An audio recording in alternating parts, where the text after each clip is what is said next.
To another edition of TradCatKnight, special guest exclusive podcast right here on the TradCatKnight.org website. Folks, today is September the 2nd, 2019, and I hope you all are having a very wonderful and blessed day, and I've got a treat for you all this afternoon. We just finished up with world-renowned Italian journalist Marco Tosati, and we're following that up with someone up on the rise in the YouTube world, Niall, the Irish Patriot. Now, I know some of you are already familiar with his work, and he, of course, is covering a lot of the same topics that we are here at TradCatKnight, whether it be 5G, vaccines, the Rothschilds, Russia, Israel, just so much that we can discuss today, and we'll see where Niall wants to take, what rabbit hole Niall wants to take us down today, folks. So, Niall, I'm going to hand it over to you so you can get things started here in terms of, your background, your upbringing, what you're seeing in terms of what has prompted you to create a YouTube channel. You're obviously very concerned about Ireland, as we all are. I mentioned off air, my former spiritual director is in Cork, Ireland. We've got a decent following out there in your neck of the woods. So tell us a little bit more about yourself, the YouTube channel, and your work, buddy. Gia Ditch, Conas the Tattoo, and what took on my. Hello, and thanks for having me on. God bless you. I just introduced myself there in Irish as Gaeilge. Some of the Irish brogue. So yeah, thanks for having me on. My name's Niall. I have a YouTube channel called the Irish Patriot. I guess we cover there on that channel mass immigration into Ireland, the destruction of the family unit, the sex ed that they're pushing on our children right now in the Irish government. They have drafted a sex education curriculum for the children in primary school. That's been pushed through by a political party called People Before Profit. They're a radical far left communist group. So we are going to do our best to try and expose them. So Ireland is in free fall at the minute. Since the destruction pretty much of the Catholic Church post Vatican II. I'm almost 30 years old now, 29. When I was growing up as a young man, everyone went to mass, to church every Sunday. That was everybody. In my primary school, there wasn't one student who was born out of wedlock. Everyone got married, had children, and there was no degeneracy on TVs, no degeneracy being pushed on our children. But what is happening now is completely flipped. We see the rise of this degeneracy, I guess, through Hollywood and the magazines. And we see a lot of race mixing being promoted in adverts all over the place. So Ireland, unfortunately, right now is, I would say, kind of in free fall at the minute. It's going downhill really badly. We've been colonized for over 400 years. So that doesn't help because we seem to have some kind of inferiority complex. We've been brainwashed to adopt the negative traits of our oppressor. And so we're and so in my channel we're trying to do our best to fight back. But unfortunately there is a very loud small minority in this country that have got the media behind them, and the government and the universities behind them. There's a hard left communist voice in this country, and it's very hard to get media time, and they just they call you all sorts of names of the day. People like me who speak out against mass immigration and the sexualization of our children. So it's an uphill battle, but it's a fight that we're willing to have, and we won't stop until we get our country back. Yeah, good stuff, buddy. I'm glad to see you're very militant about that, and you got some fight and some pep in you. I love that. That's what we're all about here at TradCatKnight. We're not going to go down without a fight. Now, you've got an awful lot of great videos here. I've noticed we've got similar guests that have been coming on the show. I see you got Christopher Jan Björknes. He's been on my show. You've had E. Michael Jones. You've got a lot of big names here. So can you tell us a little bit about your podcast? What you're trying to get across with your podcast in terms of awakening the masses. Again, you seem to cover it all as well: 5G, vaccines, Rothschild agenda, geoengineering. I bring on Dr. Sherry Tenpenny. We cover vaccines on a monthly basis. Good to see you had her on, I think, pretty recently. So tell us a little bit more about your podcast. Well, what I do is I have a live call-in show. I get people to call in. Most about 90% of my callers would be Irish. We have radio call-in shows here, but they're completely controlled, hard left, communist, pretty much. So we don't really have many. I don't think we have any call-in shows that actually gives a voice to the Irish people, the concerned Irish people, who are concerned about mass immigration, the sexualization of our children, the destruction of the Catholic Church. So I just set a platform and I just let people talk. Particularly, everyone's welcome on my channel. I have Americans, I have Canadians, I have Australians call in, but mostly it's the Irish, and people really seem to enjoy it. And I've only been doing it, the live call-in shows the past 2 months, but it's, I'm going from strength to strength, and it seems to be really taking off. And I'm really glad that and thankful that you've had me on here, to get some more exposure and talk about some home truths. Yes. Yeah, very well said. I try to be very open. I bring, 97% of my guests are not Catholic. I bring on anyone and everyone to talk about these issues. So I'm right there with you. What would you say is the most pressing issue out of all the issues that we've discussed already? What is the number one area that you think if we don't get it corrected in Ireland, I mean, it could just be lights out for Ireland? Without a shadow of a doubt, it's mass immigration. We have a very small country in Ireland. The population, in the south is about 5 million almost, and then in the north would be about 1 million. So we've only about 6 million total population north and south. And the numbers that are coming into this country, that are non-Irish, is staggering. They admit that there's a minimum of 50,000 coming in every single year. That's what they're telling us. But, in the last few weeks, the Irish police, we call them the Gardaí have been caught stamping passports or stamping visas to illegal Pakistani and Indians. Oh, boy. Yeah. And one policeman in Ireland was caught signing 800 into the country. That's just one alone. There's many stories too of Aer Lingus, I think it's Aer Lingus. It's the Dublin airport have been caught. The employees have been caught bringing in illegals too in through the country.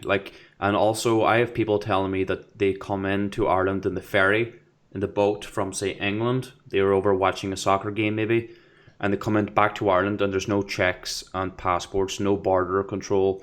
Pretty much Ireland has open borders, absolutely open borders.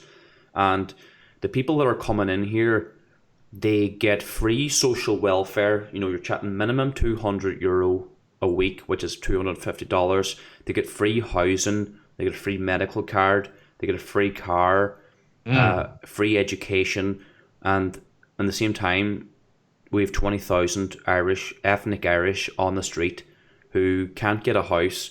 And we have stories too of Irish people being on the housing list, waiting for public housing. They've been on the list 10 years, can't get a house.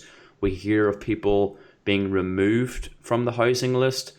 So that's the kind of thing that's going on in this country. Ireland is considered one of the most corrupt country on earth. It's up there with South Africa and other banana republics.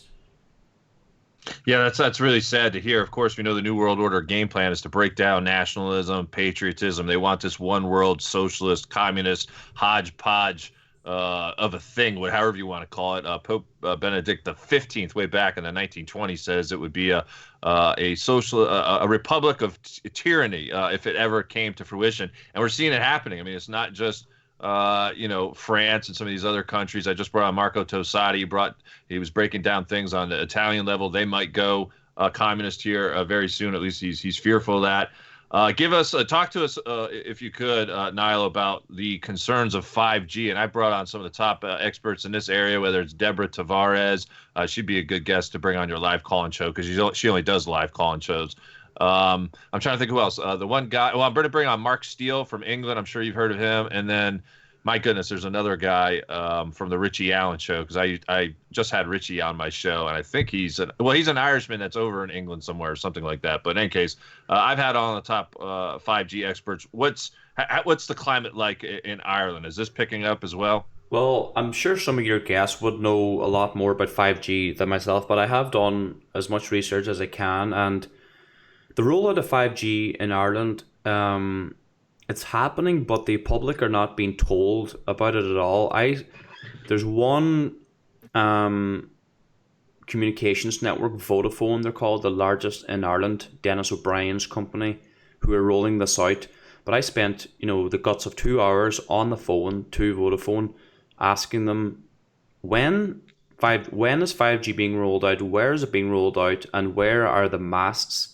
Like, where is it happening? And I couldn't get an answer from them, And so we are being experimented upon. There's no consultation. There's thousands of studies showing the detrimental health effects of wireless radiation. There was a debate there today on my local radio show. Actually, was quite surprised it actually happened. And a local activist called Kim McMenamin debated a professor in Ulster University. He was not sure what he was a professor in, but he seemed to have an expertise in like wireless radiation, and the professor was trying to claim that any study that shows that there is a link between wireless radiation and brain cancer and Alzheimer's, it can be easily debunked. That was his stance. But to be fair, Kim McMenamin, who was a local lad here from Donegal, completely just destroyed him. Showed so many examples of the detrimental health effects of 5G. So yeah, it's rolling out. It's definitely coming down the line. There's no consultation with the public. They're also rolling out the LEDs, which is also, this is under the umbrella of Agenda 21 sustainable development. Yes. And the rollout of the smart cities. And now people need to realize what the SMART actually stands for. The SMART stands for Secret Militarized Armaments in Residential Technology. So this technology is a weaponized technology. Whether it be smart meters too are also being rolled out in Ireland. I'm not sure about in the United States, but they are being rolled out in conjunction with the smart cities, and you got the smart cars, smartphones, smart lights, everything's smart. And and I remember I was living in the US for a while, and local governments, city councils would always deny that what they were implementing was Agenda 21. But here in Ireland, they're actually they don't care. They fully admit that it's Agenda 21 because Ireland's divided into 32 counties. Like I guess in America, it's divided into states. Ireland is counties, and every single county you can go on their council website, and it openly states that they're implementing Agenda 21. So this Agenda 21 is very real. They're absolutely doing it.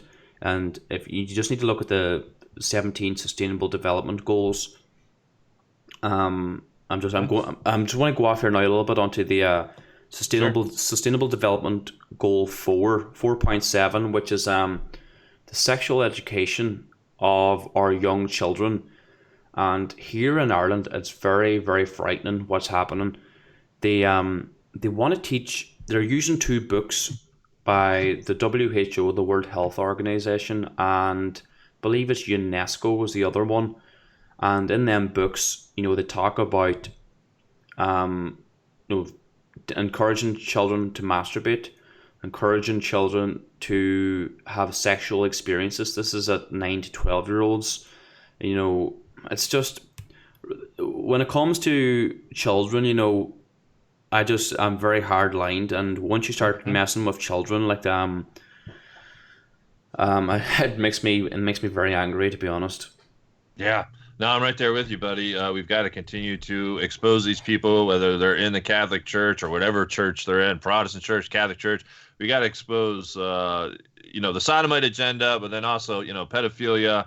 That's probably what they'll normalize next. My next question for you is this, and I asked Marco Tosati the same question. Since we're seeing really a clash between the left and right, conservatives versus liberals, however you want to put it.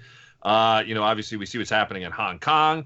There's rising animosity between, Trump supporters and, Democratic Socialist supporters in this country. Do you get kind of a feeling that Ireland is on the verge of some type of major clash within your own country? I would think mass immigration would have something to do with it. We'll parlay it into our next question here in a second concerning the Rothschilds' influence in Ireland and your discussion with E. Michael Jones. But what is your gut feeling? Yeah. You feel like it's about to break down there? Very, very good question. Maybe not so much in Ireland, but I will tell you in France, they are on a knife's edge. They absolutely are. They are on a knife's edge in France. They're very close to civil war there. And I'm not sure if you're aware, but the EU army were in the streets of France dispersing the Yellow Vest protesters. So they actually have foreign troops in France dealing with these protesters. And see, that's here's what's coming down the line. Say, for example, in Ireland, the Irish army won't shoot on their own people, but foreign troops will definitely shoot on the Irish people, and that's what I've been saying this for a long time, that the EU are trying to develop their own army, and we just signed into the EU army there a couple of months ago. So what that's going to involve is Irish troops under control of a foreign leader, and it will allow foreign troops to enter into our country, and you can only imagine what's going to happen, because I think you see the same thing. The same thing has happened in the US. I think you have Chinese and Russian troops training in the United States. So this seems to be happening all over. It's Europe right now is on a knife edge. Particularly France, Germany.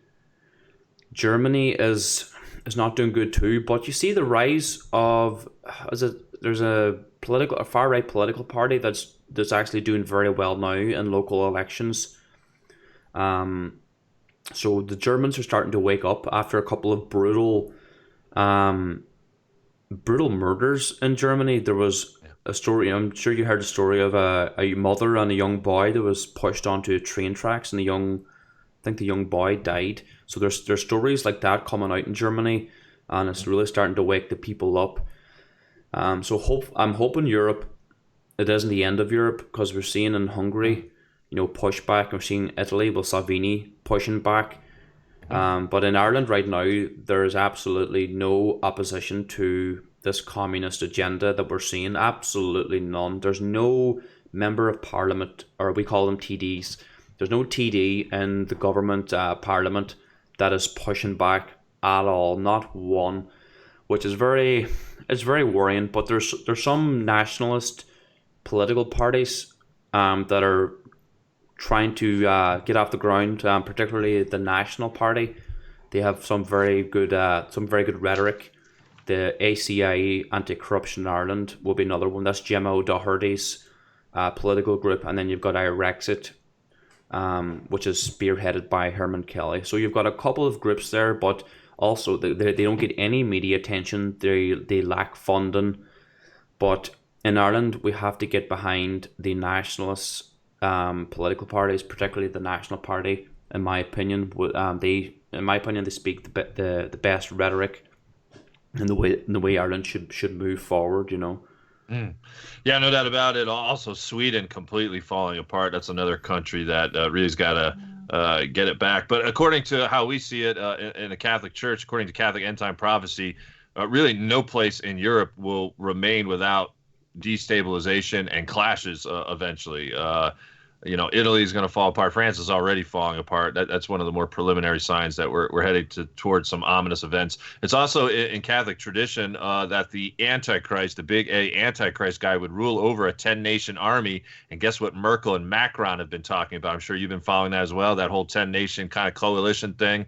What was it last year they were talking about, or last 6 months? So that's also something for us to keep an eye on. Now, geopolitically speaking, I wanted to get your take on Russia is in bed with Israel. Again, there's a lot of Christians out there that, seem to think, well, Russia is the most Christian thing that we kind of have.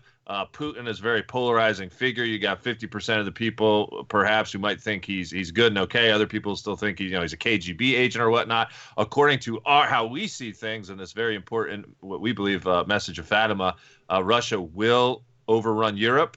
They will attack the United States eventually. And given how the United States has backed out of this Cold War treaty, and now, they're all testing all kinds of hypersonic missiles and subs and whatnot, we believe it's going to get very hairy here soon, Niall. But talk to us a little about what you're seeing geopolitically. How Ireland, is there any talk of like Ireland preparing for some type of Russian run over or whatnot? But specifically speak about your position on Russia, Israel, how they fit into kind of this New World Order endgame. In Ireland, absolutely not. People, unfortunately, in Ireland are, like in other countries, they're asleep at the wheel. They really are. It's difficult to talk to Irish people because I think they've been colonized for so long, for 400 years, if not longer, that they just reject any talk of anything else, or that's what's on the mainstream media. But my take on Israel and Russia, like the expert in this, I would say, is Brendan O'Connell. Mm-hmm. He's been removed off YouTube, but I believe he's on archives.org if you find him there. But he's drawn my attention to the fact that the Israeli state was founded by Russian Jews, entirely all of them, and that Russia and Israel, Netanyahu and Putin, are completely in bed with each other. And what we find is Israel is stealing the US technology, all the high-tech technology, and giving it to Russia, America's enemy. And not only are they giving Russia the technology, but they're also giving it to the United States' other enemies like China and India. So, and this is all to do with the Belt and Road Initiative. China, Russia, and Israel collaborating and building which used to be called, I believe, the old Silk Road, I think it was called. They now call the Belt and Road Initiative, and they want Israel or Jerusalem as the center of this trading hub. So what we're seeing is they're hollowing out the United States. Netanyahu has said this before: we're just going to use the United States until we suck it dry.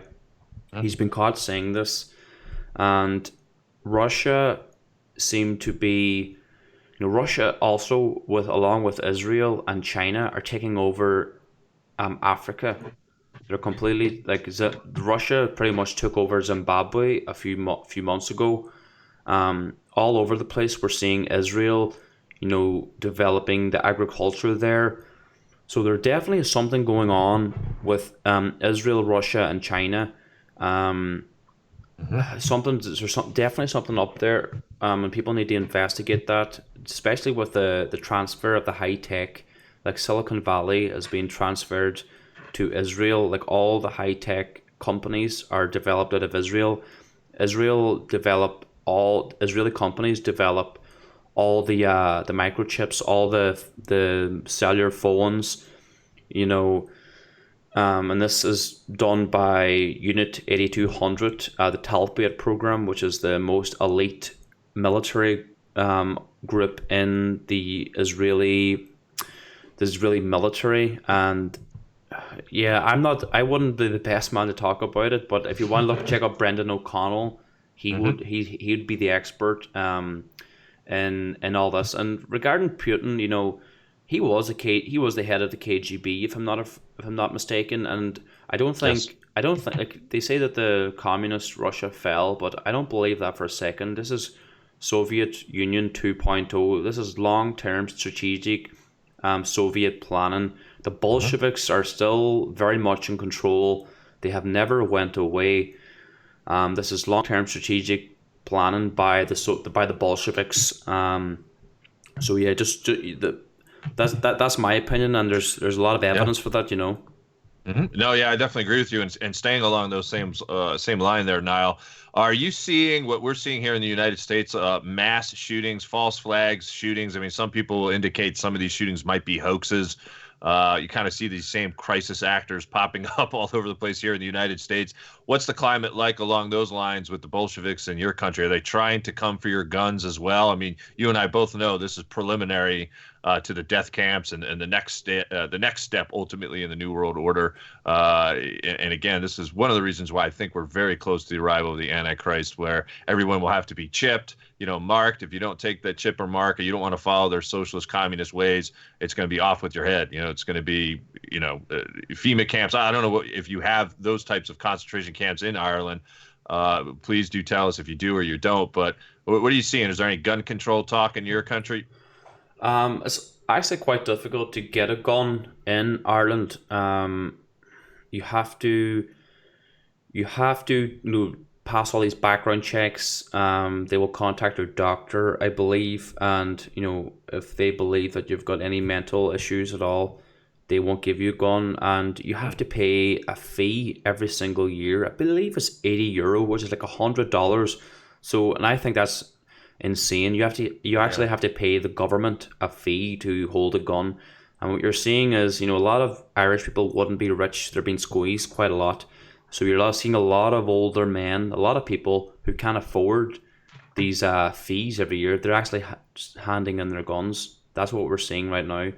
And you touched on there false flag terrorism. False flag terrorism has been it's been operational throughout Ireland for a long, long time. Even during the Troubles, during they call it the Dirty War.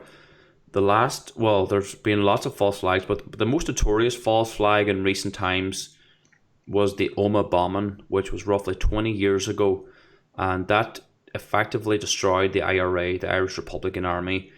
Now it has come out since then that it was 29 people died in 1998 in a town called Oma, County Tyrone, and we now know that the FBI sent over 2 agents to infiltrate the IRA and pretty much coordinate the bombing. And one of them agents, Agent Buckley.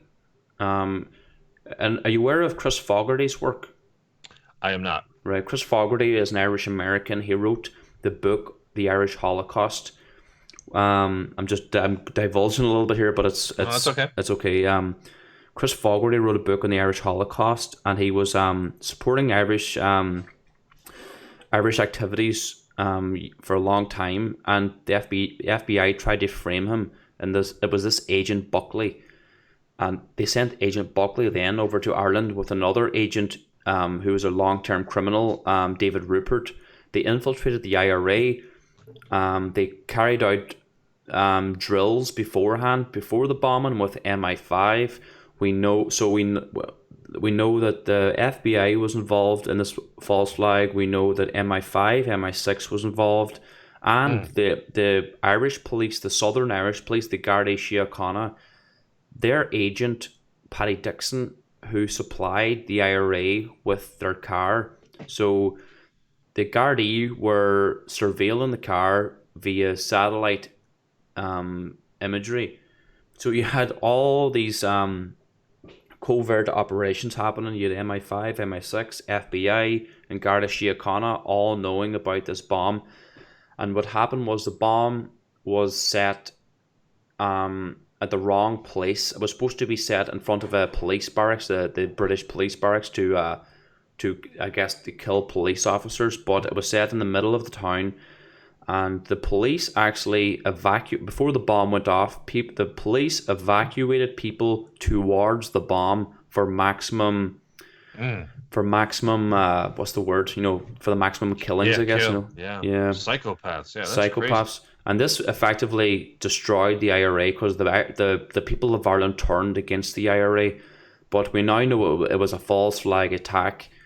There's many things regarding the Omagh bombing, and all the family victim members, they all claim that it was a false flag attack as well. So, and I'm going to stick on the Troubles a little bit there, the IRA.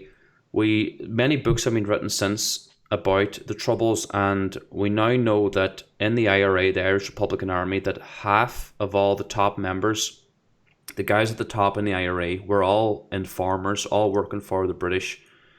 So the whole trouble seems to have been controlled start to finish. They knew exactly what was happening. It seemed to be just training ground. The whole thing seemed to be staged, and we also now know that from a book, Voices from the Grave. It was written about two leaders in the Troubles, one from the UVF and one from the IRA. And the one, the UVF, was David Irvine. It wasn't the British historian David Irving. It was David Irvine, the UVF leader, and Francis Hughes in the IRA. And it came out that in, I believe, is it 2000 or 1994, that David Irvine, the UVF leader, went over to the White House, and he was told that the IRA needs to be defeated because the Zionists or the Israelis or the neocons needed the British army to fight their wars in the Middle East. So we knew before 9/11 that there was a plan to invade the Middle East and the Zionists wanted to use they needed the British army to fight their wars, and that's exactly what we're seeing to this day. That the US combined with France and the British are fighting Israel's wars in the Middle East, because the US have no business in the Middle East, or does France, or does the UK. But it just shows that they were planning this for a long time before even 9/11. Yeah, no, I agree with you. Saudi Arabia, too. Don't forget about them. Yeah, Saudi Arabia, France, Britain, America. Unfortunately, we're just about out of time, Niall. I'm hoping that I can get you rescheduled off air here for early next month so we can pick back up. I wanted to get your take on Trump. I wanted to talk some censorship. I want to talk geoengineering, vaccines. There's still an awful lot of topics to cover, but I know I believe you got something to do here in a few minutes, and I do as well. So let's end it and conclude it there, Niall. What I typically do with my guests is I allow some shameless self-promotion time. So feel free to talk about your YouTube channel, which everyone should go over right now, over to the Irish Patriot right now and subscribe to his channel. But then also anything else, upcoming, podcasts you may be doing, or a live call-in show, rather, that you might be doing with some of your guests, whatever you want to get out to the public, and then I'll close out the show. All right. So yeah, my YouTube channel is the Irish Patriot. My call-in shows normally Tuesdays, Thursdays, and Sundays at 8 p.m. That's Irish time now. I'm not sure what time that is in the US. I guess it's 3 p.m. 3 p.m. Eastern time. But we're also, I guess we're putting out flyers trying to wake up the Irish people. And that always costs money. So I have a GoFundMe if anybody wants to help with the flyers and the beer mats. So yeah, I'm always handing out flyers to the community, trying to wake them up. So yeah, I guess that's everything from me. Good stuff, Niall. We appreciate you coming on the show. Hang tight for 1 second. I want to try to get you rescheduled for early October if we can. Folks, thank you so much for tuning in to TradCatKnight special guest exclusive podcast for this September the 2nd, 2019. Until next time, stay safe and God bless.